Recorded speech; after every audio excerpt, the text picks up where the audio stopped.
Malvinas en primera persona suma otro capítulo. Hoy tenemos en línea al coronel de caballería retirado, veterano de guerra de Malvinas, Gustavo Adolfo Tamaño. ¿Cómo le va, Gustavo? Un gusto de saludarlo. Buenas noches a usted y a toda la audiencia. ¿Cómo está usted? Bien, muy bien. Gustavo, su origen, ¿en qué lugar es nacido? Yo nací en una pequeña ciudad de Corrientes, Curuzucuatiá, al Ajá. sur de provincia, en el año 1957. ¿Y cómo se produce o por qué se produce su ingreso al ejército? ¿Qué lo llevó a integrarse al ejército? Bueno, como mi padre es militar también, Ajá. y estuve en Bahía Blanca en aquella oportunidad, hacía el secundario con compañeros míos que ingresaron a la Marina también. Y bueno, el entusiasmo llevó a uno a probar la carrera militar. Ajá. También hay una especie de sentimiento, porque para afrontar la carrera militar, además de tener, digamos, cierta inclinación, también hay que tener un espíritu particular, porque exige después cambios de lugares, residencias, sacrificar algunos aspectos como la educación de los hijos, porque uno va cambiando de colegios. Es Es- decir, es una vida particular, ¿no? Sí, sin dudas. Y además está siempre latente, aunque uno espera que nunca pase, alguna situación de conflicto como el que le tocó vivir, ¿no? Sí, la carrera militar tiene un factor de riesgo, no solo por los conflictos bélicos que uno puede afrontar, sino porque también uno opera con armas, con municiones, con explosivos, con vehículos blindados, que configuran siempre un mayor riesgo que otras actividades. Claro. Es decir, hay actividades que entrañan un mayor riesgo que otras. Si Ujú. uno trabaja un marino en alta mar o se dedica a la pesca de altura, tiene mucho mayor riesgo que una persona que trabaja en la sede bancaria. Gustavo, ¿en qué año egresa del colegio militar y cuál fue su primer destino? Bueno, yo egresé exactamente el 14 de diciembre de 1979 y me presenté a mi primer destino el 21 de enero de 1980. Recuerdo muy bien porque fue el día de mi cumpleaños. En realidad me presenté al día siguiente, el 22. Ajá. Fue el destacamento de exploración de Caballería Blindado 181, hoy Regimiento de Caballería de Exploración 3, que tiene su cuartel en Esquel, provincia de Chubut. Ajá. Antes de continuar con la historia, ¿por qué caballería? ¿También por tradición familiar? Bueno, yo practicaba equitación antes de ingresar al colegio militar y siempre me gustó el tema del arma de caballería porque tiene un toque romántico. Uno había leído mucho de historia de caballería y eso a uno lo inclina hacia esa arma, ¿no? Y la Ujú. verdad que tiene un toque particular.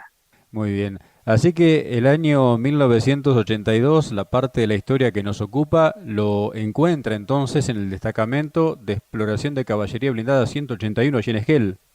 Exactamente, ya empezaba mi tercer año de subteniente, Ujú. había vuelto de la licencia de verano y ya para abril estábamos en plena instrucción de lo que se llama el periodo básico de los Sí, soldados, la incorporación y la instrucción, sí, cuando se produce el 2 de abril, que fue el 2 de abril fue un día viernes, sí. un Así. viernes 2 de abril, recuerdo muy bien, estábamos en la formación de la mañana. Ajá, Los días viernes para nosotros era un día particular porque para un soltero significaba que venía el sábado y el domingo, es decir, ir a bailar, salir. Y claro. esa mañana el jefe de regimiento nos dice algo así como, con profundo orgullo, les comunico que en el día de hoy las fuerzas argentinas reconquistaron, retomaron, recuperaron las Islas Malvinas. Y nosotros quedamos estupefactos, no teníamos ni idea de eso, Ajá, totalmente sorprendidos. Y por supuesto hubo una gran euforia, porque era una noticia increíble, más en el Esquel de aquel tiempo que vivíamos aislados claro. prácticamente.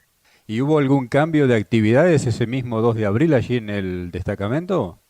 Sí, sí, sí, inmediatamente se iniciaron las tareas de alistamiento. Ajá, Se puso todo el destacamento de alistamiento, actividades que continuaban los días sábado y domingo, alistamiento, instrucción, preparación. claro.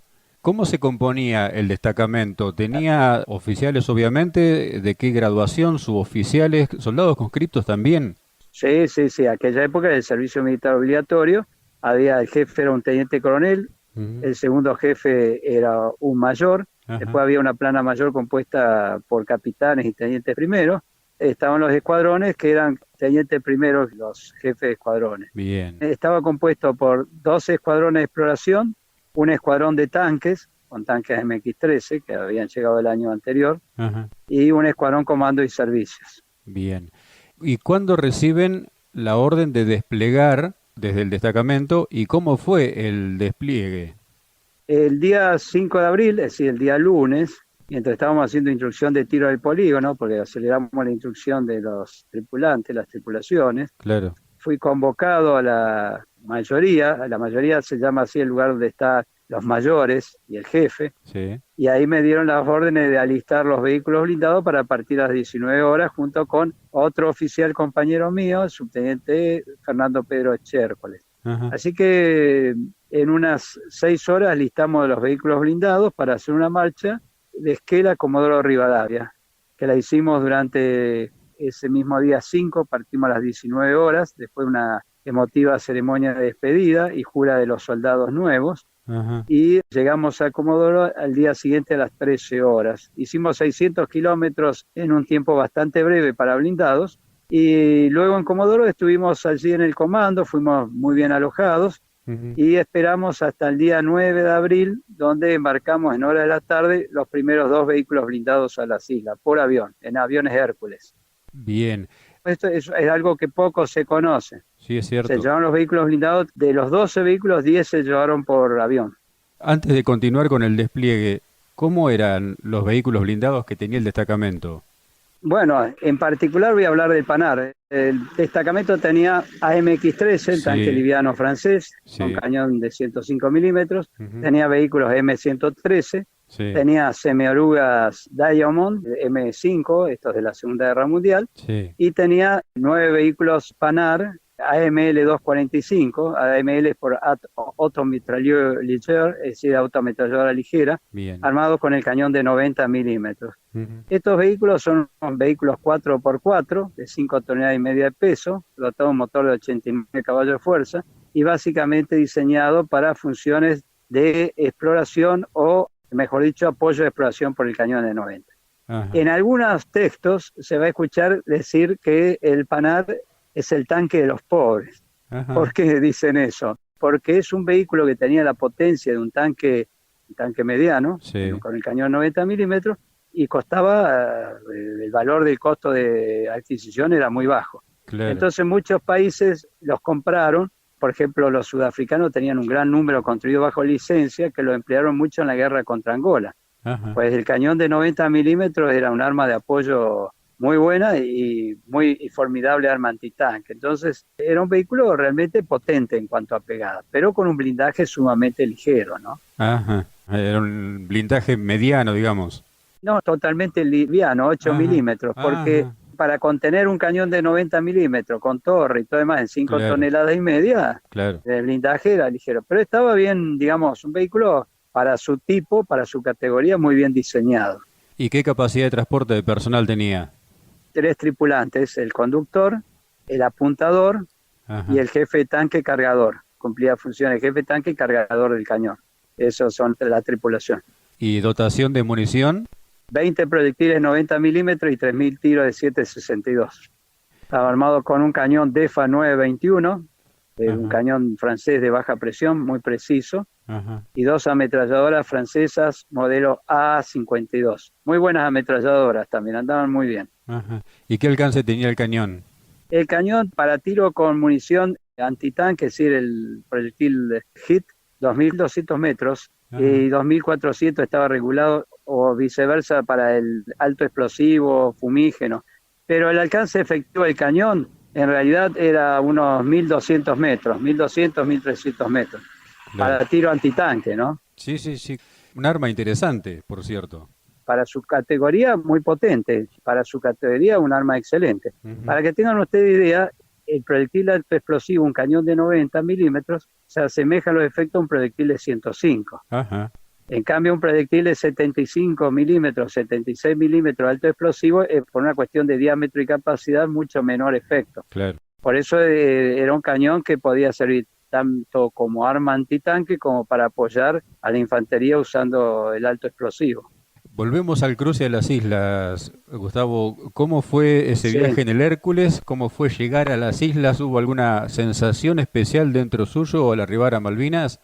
Bueno, me sorprendió la rapidez con que se cargaron los vehículos, cargamos 2 por vuelo. Ajá, sí, En ese vuelo se cargaron, se ajustaron los vehículos al piso del Hércules, sí, los vehículos iban en orden de combate.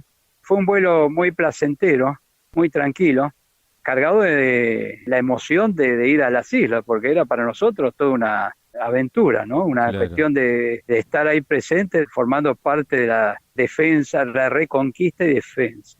Llegamos al atardecer, para mí fue algo muy, a todos fue algo muy emocionante, rodar hacia la ciudad y ver la ciudad en el atardecer. La verdad que era un poblado muy tranquilo, con una bahía muy hermosa y con un aspecto netamente inglés. Claro. El escuadrón, todos los vehículos que movilizó, más el personal, estaban a cargo suyo.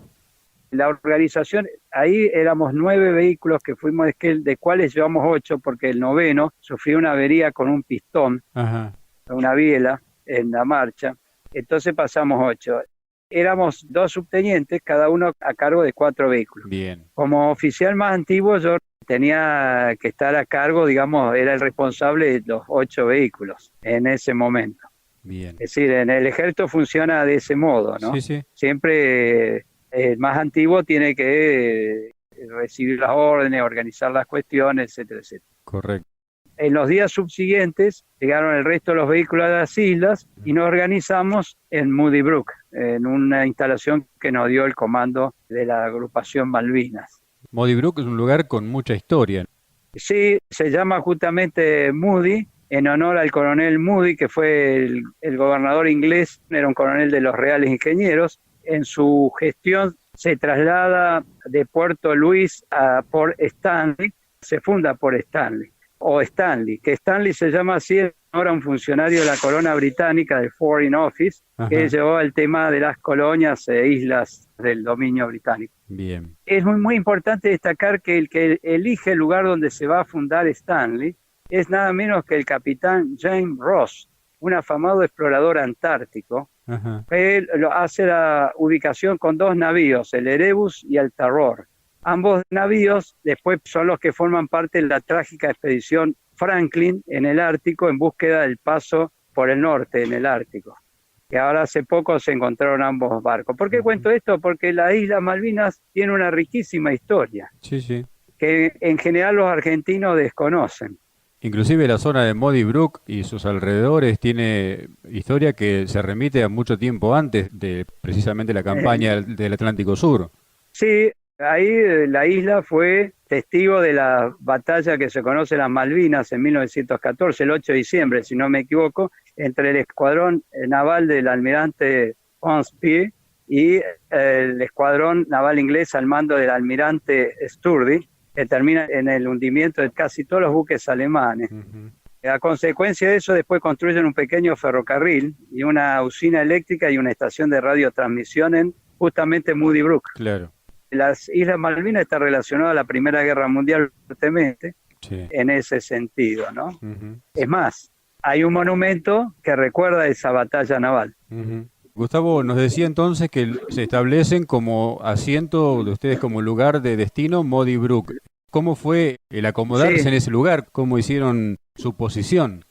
bueno, nosotros llegamos, nos dieron una instalación que había sido una antigua base de la Agencia Espacial Europea y Ajá, estaba sin electricidad, sin agua, digamos, sin servicios. sí, Nosotros llegamos y rápidamente le dimos electricidad, agua corriente, pusimos en marcha todas las cuestiones, lo acondicionamos y hicimos el alojamiento de oficiales, suboficiales y tropas. Es ajá, decir, que le pudimos dar un buen abrigo. Hicimos básicamente un cuartel, claro, un pequeño cuartel. Y como teníamos una buena playa de hormigón armado, ahí hacíamos el mantenimiento de los vehículos blindados y continuamos con la instrucción de nuestras tripulaciones. bien. Y una vez establecidos ya tuvieron que realizar alguna misión de reconocer el terreno, ¿qué actividades tuvieron para desarrollar allí? Sí, tuvimos una intensa acción de reconocimiento. Sobre todo nos pidió el comandante que reconociéramos hacia el sector aeropuerto y hacia el faro, toda esa zona del York Bay y esos lugares, más los posibles lugares de desembarco hacia el sur. Y la zona aeropuerto nos encontramos los problemas que habían tenido el BTP-7, era un terreno bastante cenagoso, Sí. difícil. Llegamos hasta el faro por un camino de piedra, pero era un terreno complicado. La preocupación inicial era un desembarco inglés para ocupar el aeródromo y el sur de la ciudad para, digamos, desembarco en fuerza en la costa sur, donde estaba desplegado el BIM 5 Sí. y el Regimiento de Infantería 25. Ustedes no se olviden que los primeros días solamente había en la guarnición 2 regimientos, el BIM 5 y el Regimiento de Infantería 25. Sí. Y el 8 de Infantería que fue a Fox Bay. Sí. Después se fueron sumando más tarde las otras unidades para el 15, 16, 17 de abril. En esas tareas de exploración se movían normalmente en las islas, obviamente, tenían el armamento de dotación del vehículo y dotación personal también. ¿Qué armamento tenía Sí. el personal? Fusiles FAL en el caso de mi sección y pistola ametralladora PAM en el caso de la otra sección. Bien. Eso es para contar porque a mí me habían ordenado llevar pistola ametralladora PAM, pero hice una gestión y logré que me dieran fusiles Parak de culata plegable que habían Sí. recién llegado de la fábrica militar. Sí. El personal conocía mucho más el fusil, el uso del fusil que la pistola ametralladora, y además uno de los grandes problemas con la pistola ametralladora es conseguir munición 9 milímetros, que Claro. siempre era mucho más fácil la 7.62 que la 9. Claro. ¿Era fácil conseguir la munición? ¿Estaban bien en cuanto a munición su escuadrón? Bueno, tuvimos que improvisar algunas cuestiones porque, por ejemplo, uno de los temas era que el PANAR usaba en sus ametralladoras de torre munición con eslabones desarmables, Ajá. los cuales teníamos el 50% nomás de munición, es decir, 1.200, 1.000 tiros. Ajá. Pero afortunadamente las ametralladoras inglesas usaban la misma munición y los mismos eslabones, estándar NATO. Claro. Así que cuando conseguimos que nos dieran 8.000 tiros de munición inglesa, nos pudimos acomodar bastante mejor. Y en cuanto al racionamiento, en cuanto a los víveres, ¿tenían buena provisión también? Ahí vamos a destacar 2 periodos. Sí. Uno, aproximadamente, digamos, hasta el 15 de mayo, 16 de mayo, que teníamos muy buen racionamiento, Ujú. se comía, digamos, bien. Después, cuando el bloqueo empezó a hacer efecto, empezaron a escasear los víveres, digamos, avanzando mayo, Sí. empezaron a darse, por ejemplo, el pan, en la isla no había panadería, lo traían de Comodoro Rivadavia. Ajá. A consecuencia, cuando empieza la acción británica, bloqueo, intentan hacer pan en una panadería ahí local. Increíblemente, no había una panadería que produjese la cantidad de pan suficiente. No se olviden que ahí en Puerto Argentino había cerca de 6.000, 7.000 hombres, Claro. y la población estable era de 1.500, 1.600 personas. Así que ustedes calculen la cantidad de agua extra, de energía eléctrica extra, Sí. y de pan que se necesitaba para abastecer a la tropa. Tremendo. Todo esto se maneja por tabla. Un hombre necesita una cierta cantidad de agua para higienizarse, para beber y para la cocina. Creo que son unos entre 30 y 50 litros diarios Ajá. se necesitan por hombre. Usted me va a decir, pero bueno, pero no toma 50 litros. No, no toma 50 litros, pero sí para el aseo, Claro. para la cocina, para la limpieza, lleva bastante agua. Tengo las tablas ahí de consumo de agua en todo caso. Ujú. Si Sí. tiene caballos, eso se quintuplica. Claro. Me decía que tenían dificultad para el desplazamiento los vehículos, los PANAR. Hablando de desplazamiento, digamos, la isla era una pesadilla en cuanto a movilidad para un vehículo de rueda como el nuestro, e inclusive para vehículos de oruga, Ajá. dependiendo de la presión que hicieran sobre el suelo. Claro. Eso lo notamos en poco tiempo y por eso recomendamos traer los tanques SK-105, que eran tanques que tenían una mayor posibilidad de movilidad, ¿no? Ajá. que los PANAR. Pero no tuvieron suerte. Y el bloqueo, una isla es un escenario aeronaval. En los escenarios aeronavales la presencia de blindados tiene poco efecto. Sí. Eso se vio en Creta, cuando los ingleses tenían un pequeño número de blindados, como en las campañas del Pacífico, en que la presencia de blindados japoneses o ingleses o incluso norteamericanos fue muy limitada, Claro. porque eran campañas aeronavales. Se usaba mucho el bloqueo, el bombardeo naval, el bombardeo aeronaval. Y en la isla lo que hicieron los ingleses, lo primero que hicieron fue establecer un eficaz bloqueo naval. Claro. Por la ubicación, ustedes estaban allí en Modi Brook, estaban cerca de lo que es el caserío de Puerto Sí. Argentino. ¿Tenían contacto con los habitantes? Bueno, estábamos 5 kilómetros al Sí, oeste, sí. muy próximo al puesto de comando que estuvo inicialmente ahí en el cuartel de los Royal Marines. Ujú. Sí, porque íbamos a la ciudad con frecuencia y tuvimos diálogo con los habitantes, inclusive con el encargado o los encargados de la planta potabilizadora, tuve oportunidad también de hablar. Ajá, Sí, tuvimos oportunidad y de, digamos, conocer sus sentimientos. ajá. ¿Qué se decía? Bueno, estaban indignados con lo que habíamos hecho, nos Ajá, consideraban invasores, agresores, ajá. y nos miraban con, como yo llamo a veces, un educado desprecio. Claro. Y segura, Entendible. sí, sí. Y seguramente habría gente también dentro de Eh, la población de Puerto Argentino que, entre comillas, trabajaba para los británicos en cuanto a tropas, ¿no?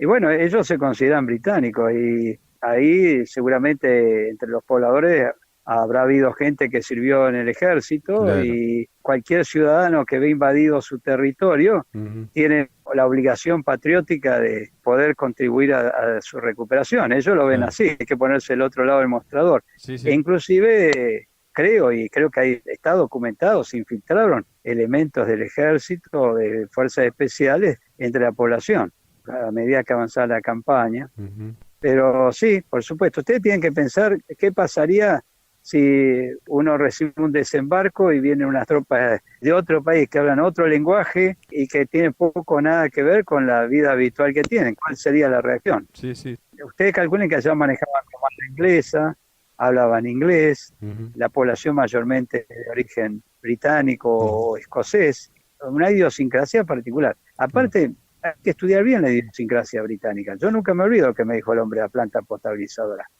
Me dijo, lo que ustedes hicieron es incorrecto. Ustedes no tendrían que estar acá. Ujú. Va a venir la Royal Navy y va a corregir estas cosas.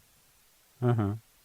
Es decir, nos marcaban la falta, como un policía de tránsito que le marca a uno que estaba mal estacionado. Sí, Ese día sí. entendí cuál era nuestra posición, porque Ujú. uno va joven, altanero, digamos, en el sentido, esto es nuestro, etcétera, etcétera. Ese inglés me dio una lección, Ujú. tomándote y hablando tranquilamente. Ujú.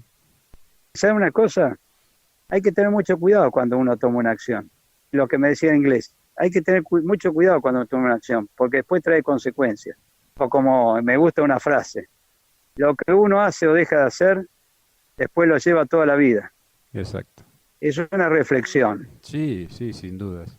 Uno puede entender el sentimiento patriótico, puede Sí. entender los derechos de la defensa de los derechos de la soberanía, pero hay una cuestión que está muy claro en la Carta de las Naciones Unidas, de la cual nosotros somos signatarios, que es el uso de la fuerza para la resolución de conflictos, por ejemplo, conflictos territoriales. Ujú. Si bien acá la Operación Rosario fue incruenta en el sentido que no hubo bajas británicas, Sí. fue un acto de guerra, porque cuando usted llega con navíos, desembarcan con vehículos blindados, etcétera, etcétera, es un acto de guerra. Lamentablemente no se pudo solucionar por la vía diplomática antes que pasara a mayores. Ujú. Pero bueno, la historia es así. Así Nosotros es. como militares vamos y cumplimos nuestro deber. Después dejamos a los políticos y a los diplomáticos que expliquen las cosas a las personas, cómo son el tema de los derechos, cómo Ujú. son los temas de los procedimientos y estas cuestiones. Nosotros fuimos y hicimos nuestro trabajo. Claro. Volvemos un poquito a la historia, Gustavo. ¿Cómo era el estado de ánimo de la tropa, de sus subordinados, tanto suboficiales como soldados? ¿Cómo vivían el día a día? Ah, bueno, hubo un gran fervor inicial, Ujú. de lo que puedo hablar sobre todo de mi gente, Sí. un gran fervor. Y luego el tema del aislamiento y del bloqueo, obviamente va generando con el pasar de los días una suerte de desgaste, ¿no? Que eso es Ujú. lo que buscaban los británicos. Claro. Pero además el clima de allá lo podríamos caracterizar como endemoniado, Sí, desgastante y desmoralizador. Un sí. clima frío, húmedo, muy complicado. No hay peor cosa para un hombre que estar aislado. Usted cuando le cortan el cordón umbilical, que no llegan los víveres, los alimentos, no llega la correspondencia, que usted queda cada vez más aislado, eso tiene un efecto psicológico negativo. Claro. Y ahí está la acción de mando. Debo decir que mi gente tuvo un comportamiento realmente excelente bajo esas condiciones. Mérito suyo Fíjese también. que Mérito del comando y digamos, eso es mando, pero no es mérito mío, sino es el conjunto, porque los suboficiales tenían un importante rol también en el Sí, mantenimiento de la moral de la tropa, sí, porque cada suboficial era el hermano mayor que cuidaba al soldado, lo aconsejaba, le indicaba cómo eran las cosas, lo tranquilizaba.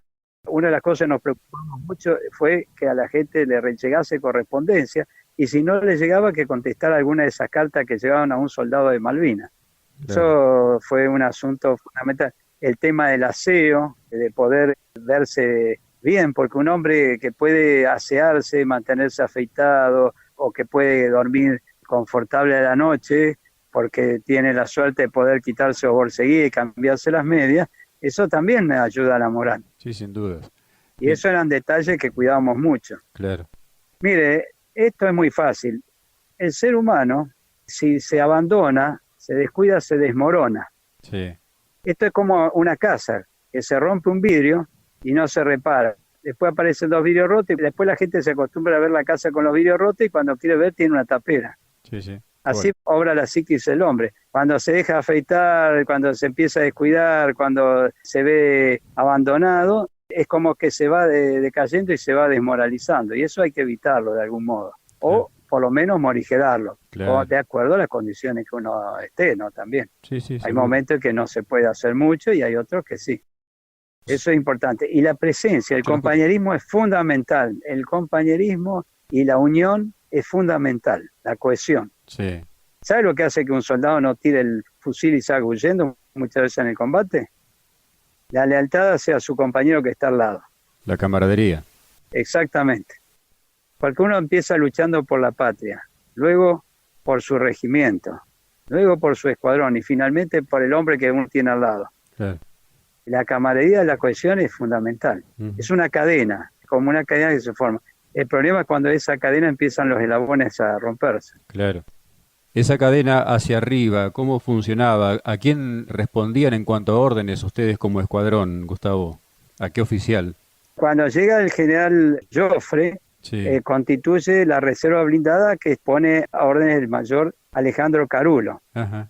que hace poco falleció, fue general de división, un hombre muy correcto, un hombre preocupado por su gente, él era el jefe del Escuadrón 10 y tenía una preocupación permanente de la seguridad de su gente, de que estuviesen lo más confortable posible dadas las circunstancias. Y bueno, eso es algo que hay que reconocer. Me acuerdo que hizo una buena evaluación sobre dónde iban a caer los disparos de artillería y eso nos vino bien porque nos pudimos poner en posiciones bien protegidas. Él quedó a cargo de la reserva blindada. Bien. Así que fíjese la importancia que tenía la reserva blindada que pusieron un mayor a cargo. ¿Esto a partir de que fueron agregados ustedes al Escuadrón de Exploración 10?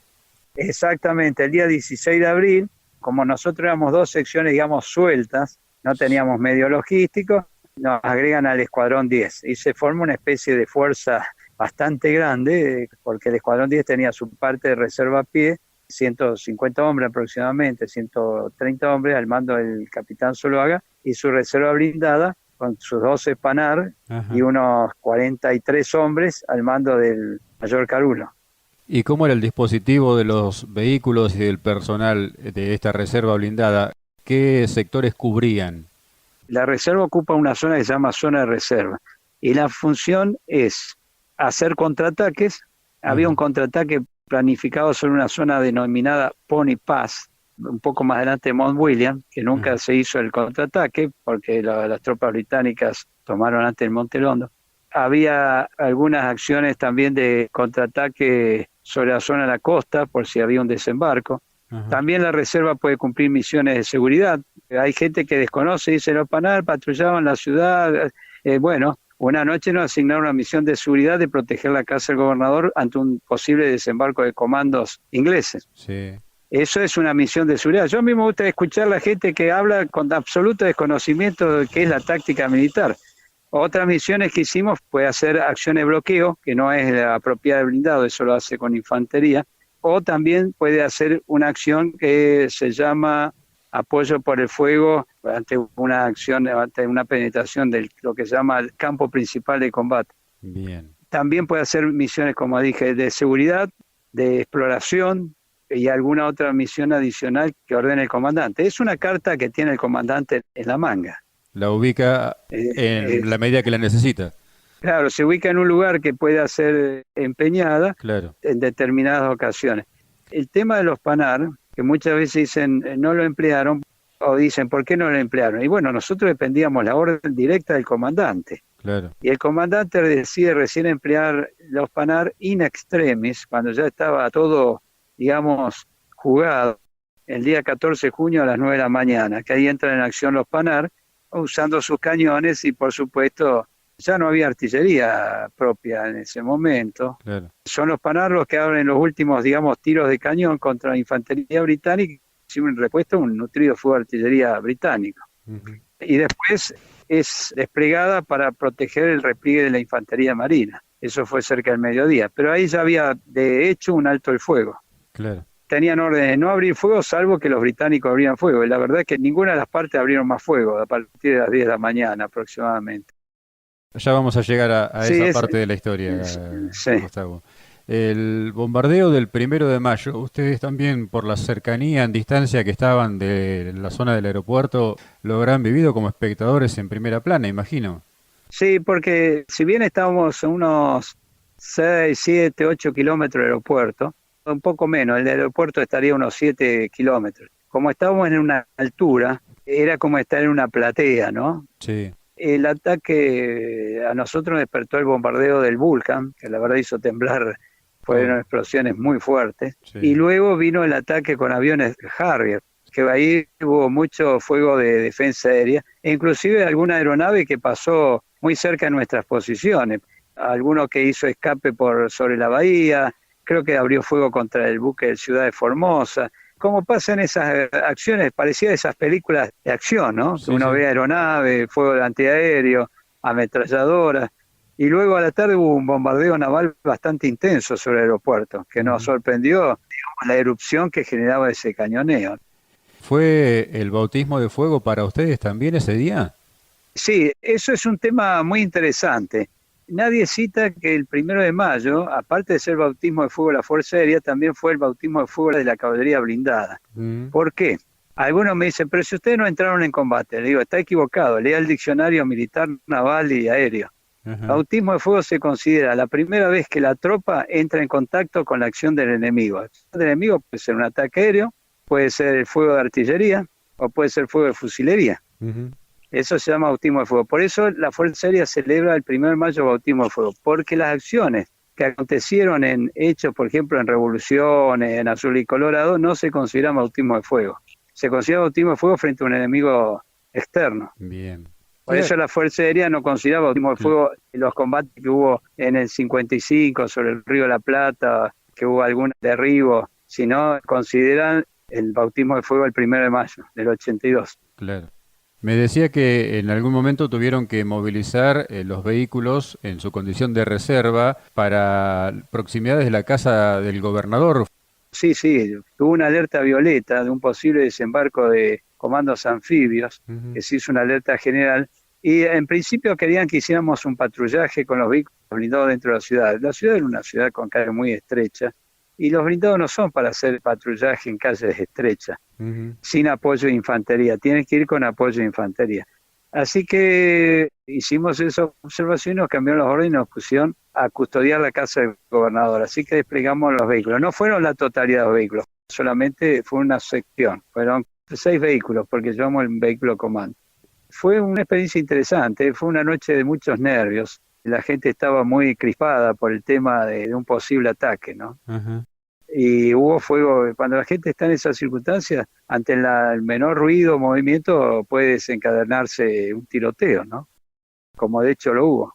Tengo Re- entendido, por lo que dice en sus memorias el general Joffre, que esa noche murió un soldado por fuego propio. Situaciones que suelen pasar, que pueden ocurrir.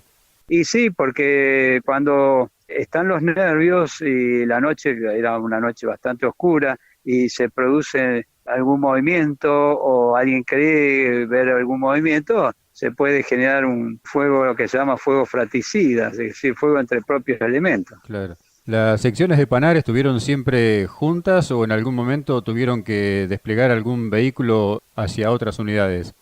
4 vehículos, es decir, 2 grupos, cada uno con 2 vehículos. Uno fue desplegado al Regimiento de Infantería Mecanizado 6 en apoyo del 6 y el otro al Regimiento de Infantería Mecanizado 3, sobre la costa y en primera línea, esperando un desembarco de barcazas, digamos que viniesen con medio desembarco los ingleses. Es decir que ahí también estuvieron los vehículos blindados junto con las fuerzas de infantería. Claro. Por eso cuando algunos hablan que los PANAR estuvieron estacionados en una calle en Puerto Argentino, hablan con absoluto desconocimiento de causa. Hay gente poco profesional en algunos comentarios. Ujú. Y aprovecho para decirlo, porque uno que es un militar de carrera y que estudia y vive estudiando estos temas, ve algunos comentarios que son realmente de café y sin basamentos tácticos ni técnicos. Claro. ¿Y esta movilización de estos 4 vehículos para las 2 unidades de infantería no Sí. debilitaba en cierta forma la reserva de los PANAR?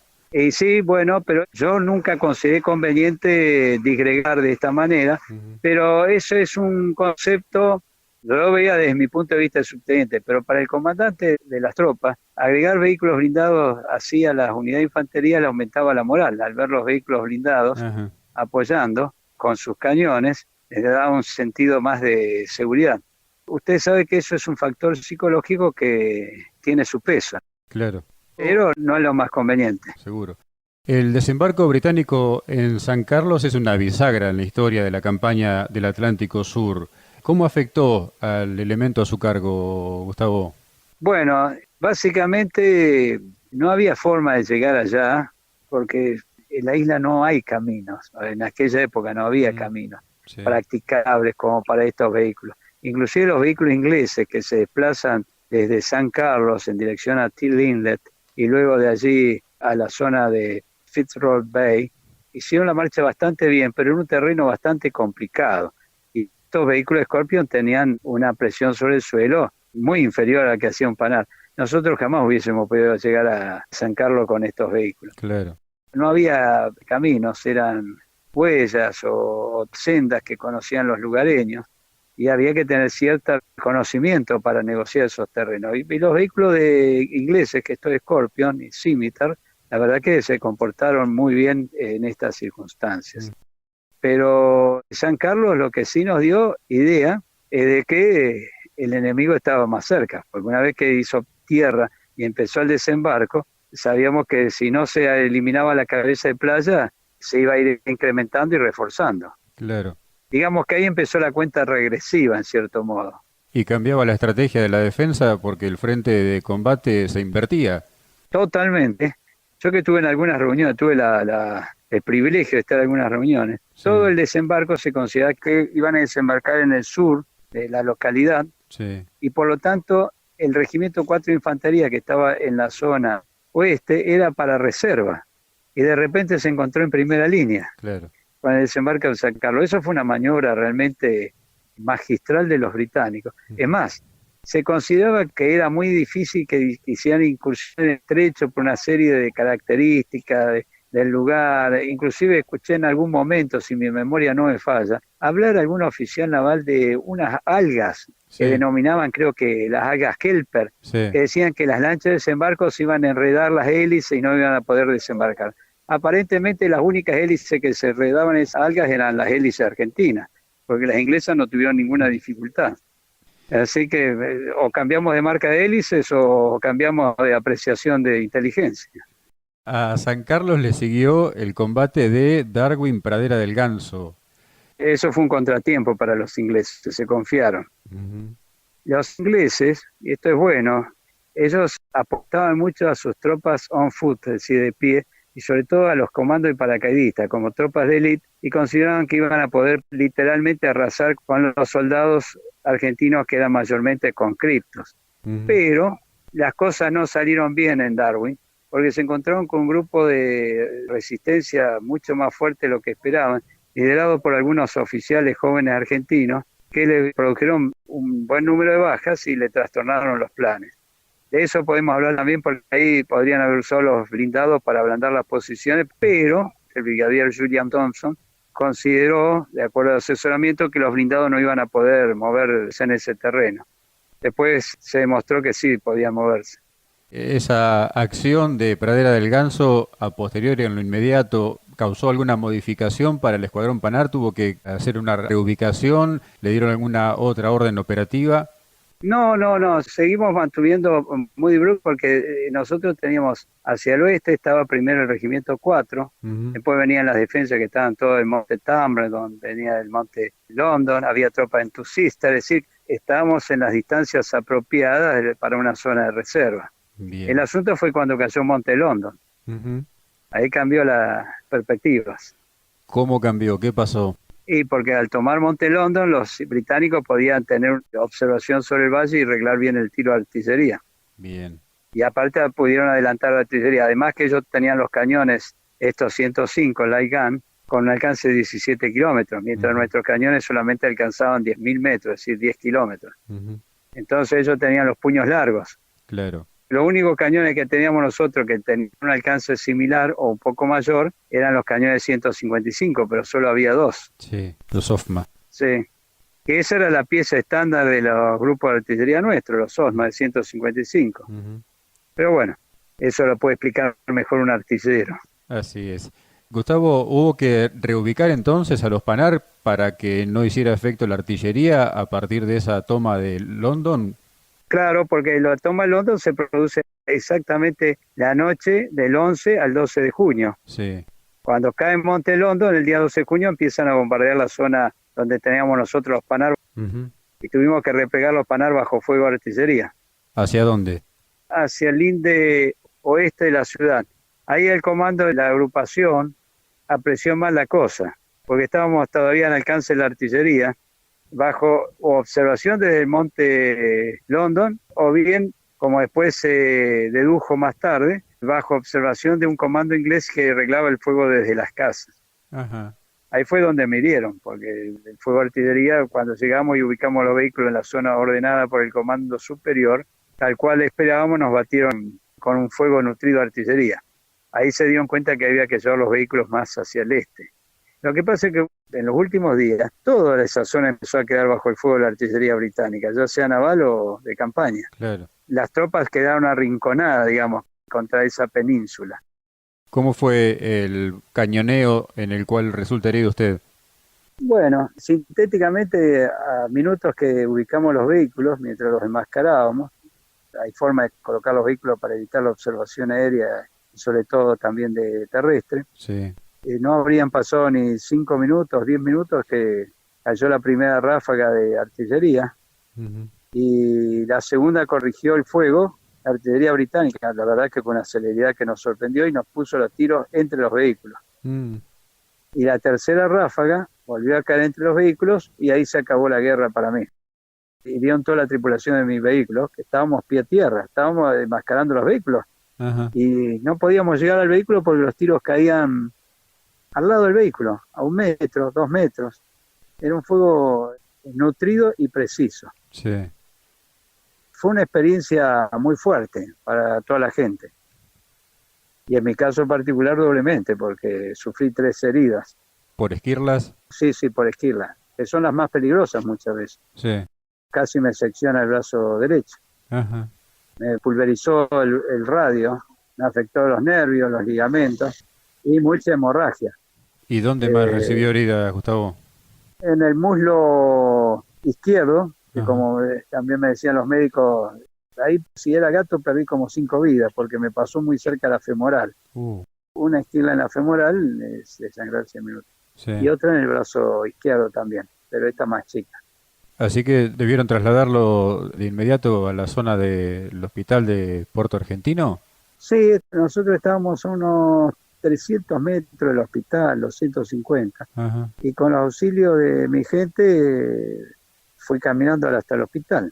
Ajá. Lo que hace la adrenalina. Sí.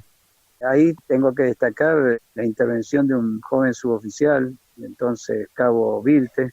conductor motorista, que acudió prestamente al auxilio de la tripulación herida Ujú. y que, bueno, nos abrazó prácticamente, nos tomó la cintura y nos llevó para la alambrada, donde después con el resto de la gente nos llevaron hacia el hospital, sobre todo el caso mío, que era el que estaba más comprometido por la hemorragia, ¿no? Claro. El momento que uno le pega ese martillazo a la herida es realmente, digamos, es algo fuerte, ¿no? Ujú. Y después está todo el tema del hospital, de la cirugía, que por suerte me atendieron muy bien. Eso me permitió hoy día tener prácticamente el brazo, a pesar que tengo un impedimento que no se nota mucho, pero me quedó una secuela de por vida, Claro, imagino. una incapacidad, ¿no? Sí, sí. Sí, sí. Bueno, son los problemas de las heridas, ¿no? El momento de la herida Por fue el eso, golpe, me decía, y después debe provocar sí. un dolor tremendo, tamaña herida, ¿no?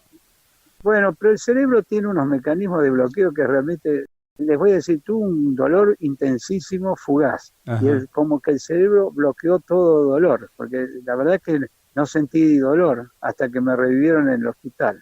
Y ahí sí ajá, sentí un fuego en el brazo. claro, Es increíble lo que hace la mente. claro. ¿Fue atendido ahí en el hospital, operado también? Sí, recuerdo que por lo menos uno de los que me operó, recuerdo vívidamente, era el doctor Barrera Oro, Ajá. un eminente traumatólogo. Y después fue evacuado al continente, también en lo inmediato. Fui evacuado el día 13 de junio en el último vuelo de Hércules. Ajá.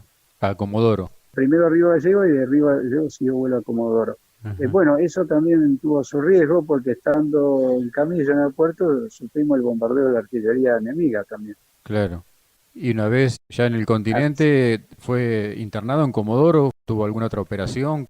yo ya iba ingresado, de allí me embarcaron el mismo 13 de la tarde en una aeronave, un Enfoker F-28 adaptado como avión de traslado de heridos, estaba muy Sí. bien preparado, la verdad que muy confortable, y me llevaron al Hospital Naval de Puerto Belgrano, donde estuve Ujú. unos 40 días. Ajá. Y ahí me sacaron la otra esquila del brazo, siguieron el tratamiento del brazo derecho, que fue un tratamiento muy largo. Estuve para recuperar el brazo casi 3 años, 9 meses de yeso y después 2 años de rehabilitación.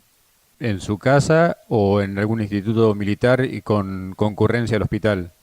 Por un lado, en el hospital militar estuve internado cerca de 3 meses. Ajá. Luego me fui a mi casa, el Rosario, a casa de mis padres, donde venía regularmente al hospital militar una vez por mes a hacer el control, Sí. hasta que me quitaron el yeso. Usted calcule que estuve enyesado desde el 13 de junio hasta Semana Santa del año siguiente.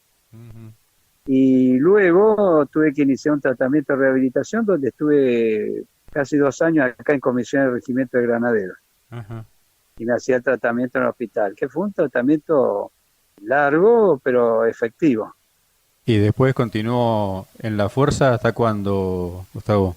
Bueno, de la gravedad de las heridas casi me cuesta el retiro por incapacidad. Claro. Me consideran que no estaba apto para el servicio, Ujú. pero luego solicité que revisaran esa calificación, que era bastante dura. Me declararon apto con ciertas deficiencias.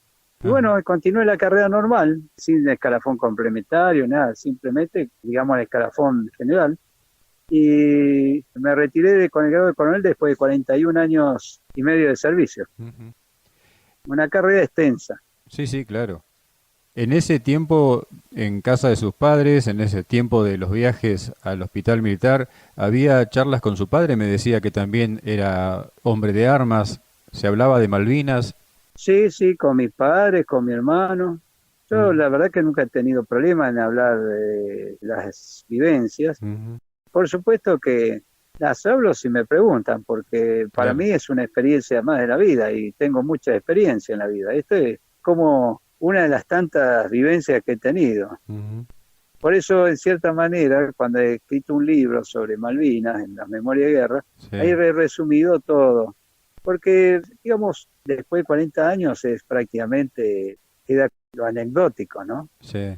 Comentar que uno que estuvo conduciendo estos vehículos o que estuvo en tal oportunidad en tal lugar, pero uno lo mira como cuando me metí en la Amazonía con mi camioneta y me fui a Rurrenabaque, o cuando viajé a un lugar y conocí tal cosa, es decir, como una de las tantas cosas de la vida. Ujú. Son, por supuesto, una experiencia intensa, Sí, sí, claro.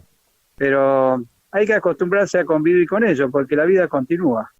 ¿Y hablar de los Panar era una deuda pendiente, una materia pendiente? El tema Panal he escrito bastante. sobre todo, ¿sabe por qué? Les voy a ser franco, no lo escribo para promocionarme, ni para que digan, vean este hombre lo que hizo. Ujú, Lo escribo por tres cosas. Uno, para dejarle una enseñanza a los oficiales jóvenes, ujú. porque esta experiencia es la única experiencia que ha tenido de guerra convencional el ejército en el siglo XX. Sí, Dos, dejar de una fuente primaria cómo vivió la guerra un subteniente de caballería con blindados allí, para que dentro de 30, 40 o 100 años, cuando investiguen, encuentren de primera mano cómo la vivió una persona en este caso. Entonces es una contribución a la historia. Y tercero, es una heredad para mis descendientes. claro. Pero bueno, he escrito también cosas impulsado por mi gente que los panales estaban un poco olvidados en la historia. Sí, Entonces, mis hombres, los que fueron mis soldados, mis suboficiales, siempre me impulsaron a decir, bueno, vamos a recuperar la historia nuestra, todo demás. Y lo hicimos bien y con el empuje que me dieron esta gente, a mí que me gusta escribir, me he sentado a narrar todo esto. Pero es una narración lo más objetiva posible, lo más equilibrada que uno puede hacerlo, porque obviamente que hay emociones propias, hay recuerdos que son más fuertes que otros, otros quedan olvidados, y bueno, eso es, escribir después de 30 años no es fácil. seguro. La unidad también recibió un reconocimiento con el paso de los años, ¿verdad? Sí, bueno, eso era una deuda que tenía. El regimiento nuestro no tenía reconocimiento por haber estado en la campaña, ni el uso del escudo de honor. Ambas cosas, aprovechando que estaba en la Secretaría General, hice los expedientes y con el apoyo de mis camaradas y superiores logramos el reconocimiento, cosa que agradezco mucho. Ujú. Con eso saldé una deuda con mis hombres y con el regimiento. Claro. Coronel de Caballería retirado, veterano de guerra de Malvinas, Gustavo Adolfo Tamaño, con 25 años, subteniente en tercer año, parte del destacamento de exploración de Caballería Blindada 181 del Regimiento 3, General Ángel Pacheco, ¿digo bien? Sí, Colacero General Pacheco, exactamente. Bien, con orgullo. Sí, sí.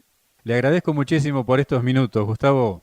No, por favor, gracias a usted por ayudar a difundir la historia de este puñado de hombres y por contribuir a la historia argentina. Le agradezco mucho.